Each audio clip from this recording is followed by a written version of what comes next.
Authentically Blonde, I'm Lexi. I'm Casey. And I'm Jess. Jess is a special guest today. We love Jess. Jess is our best friend, roommate, teammate, and she just got engaged. So,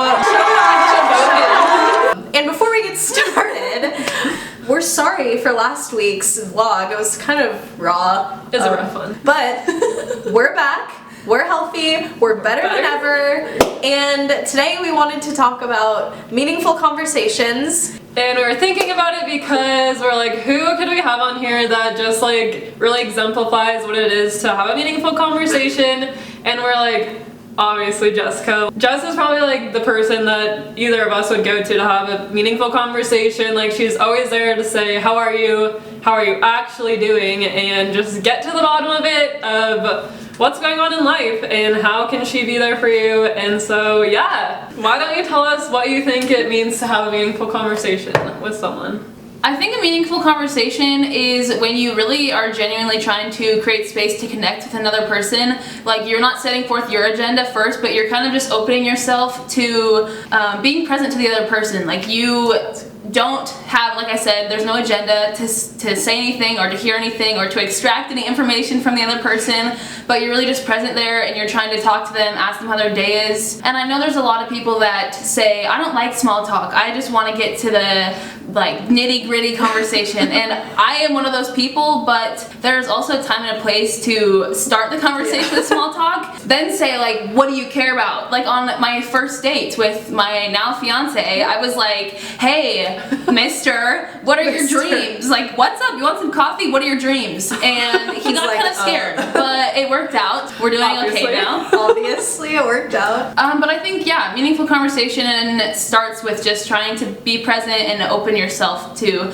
the other person and hearing what they have to say. And there's no agenda, no rhythm. You're just really trying to be present, connect to them as a person, I guess. Yeah. I think that's a good thing to think about. I've never really thought about how you go into a conversation with someone and just not have an agenda, because I think sometimes you ask your friend to get coffee because you have a reason you want to talk to them, or like maybe you're going through something hard and so you're kind of waiting for them to like bring up like the how are you know? Yeah. But that's not really, I mean, that could be a meaningful conversation, but that's not, I think, to have a candid. Yeah, I think that's meaningful too, though, because there are plenty of times that I ask you guys to talk, and you can say that to your friends that you trust or to someone that you really value their opinion, and say like, hey Casey, or hey Lexi, whoever, I really need to talk about this. I'm feeling stressed out, or I'm feeling scared, or I don't know what to do. I do that a lot with all of my mentors, all of my professors, my friends. I try to seek out advice and just another perspective with people that I trust, because I think it's important to have those people. And so there are times too you can have an agenda where you're saying like, hey, I need to talk about this and I'm needing some help. I need you to tell me what you think. So like I said, there's a lot of different ways to have meaningful conversations, but I really think it's just trying to talk about something substantial and not forcing it. You can have a meaningful conversation that is rooted in conflict because you're trying to resolve a conflict or you're trying to address a situation. So that can be meaningful. You can have a conversation that's meaningful that is on grief or grieving, about love, like with your friends. I don't know, anything. Like grief. One time, me and Lexi had a talk for like 2.5 hours. She just came into my room and we laid on my bed and we were just talking about everything.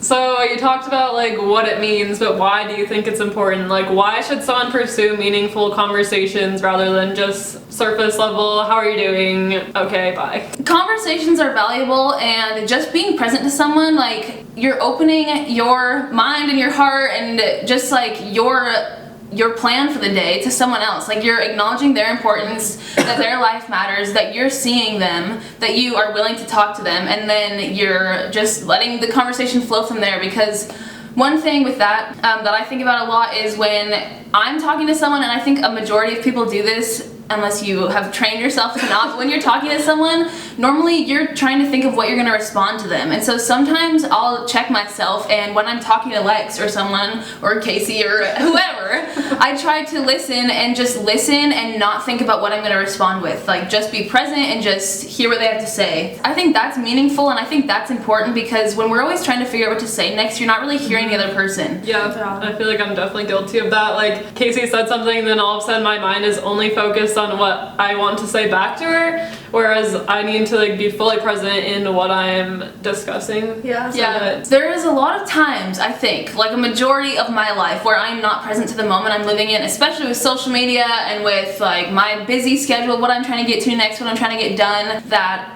I don't sit down and like just think about not even what I'm doing, but what's happening, how the day is going, how I feel, how my body feels, where are the stresses that I'm holding in my body. It's like mindfulness. Yeah, mindfulness. There's a famous philosopher named Martin Buber who has two kind of relationships that he says that people have with each other, and there's an I and thou relationship and an I-it relationship. And I-it relationship is where I'm coming to the conversation with an agenda, like I said before, I've said 400 times.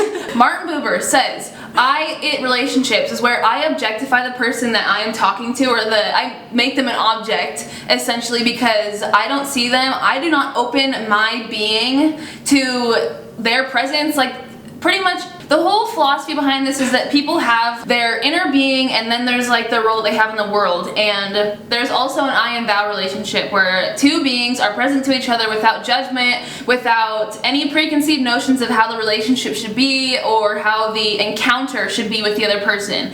And so I think that is the meaningfulness of having a conversation that's intentional, is that you're opening yourself to just hear what the other person has to say or doesn't have to say, whatever emotion they're experiencing.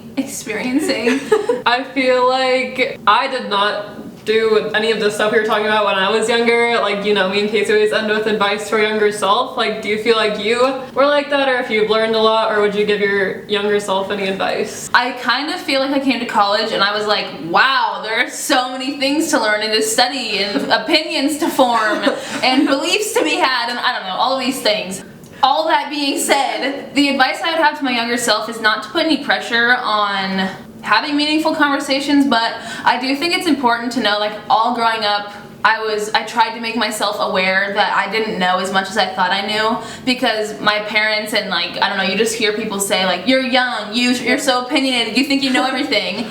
So I always tried to check myself. But it's also okay. Like, I think it's really important. I wish I would have tried to figure out what I believe earlier, just because I think it's important to educate yourself. And I think meaningful conversations are, I don't know, I think it brings meaning to life. And I always tell myself, like, I would rather be uncomfortable for a moment and make someone else's day by telling them I like their hair, or by, like, making sure that they know that they're important, than I would to spare myself that moment of embarrassment, because I think they're more important. Like, I think people deserve to know how I feel about them, because if I don't get to see them tomorrow, I want them to know. Jess, thanks for coming onto our vlog. We love Jess so much. You'll probably see her again because we love her so much. We love her, and she's very wise and has a lot of good things to say. So thanks again for watching, and if you like this video, please be sure to like, comment, and make sure to subscribe. Thanks, guys. Bye.